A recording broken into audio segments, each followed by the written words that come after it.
All right, friends, so this is the poem that you're going to be trying all by yourself. I'm going to read it out loud and post a picture of it so that you guys can look at it closer. And you're going to make a list of the rhyming words that you hear and upload a picture of your work. A cloud. What's fluffy, white, and floats up high, like a pile of cotton in the sky. And when the wind blows hard and strong, what very gently floats along?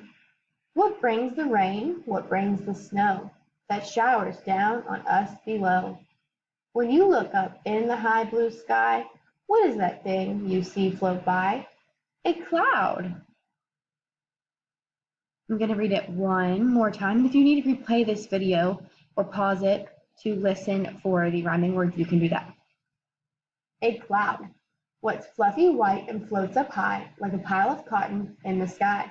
And when the wind blows hard and strong, what very gently floats along?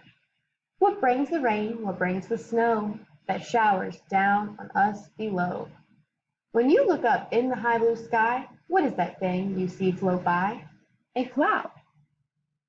So remember to listen to the poem, listen for the words that sound the same at the end, the rhyming words.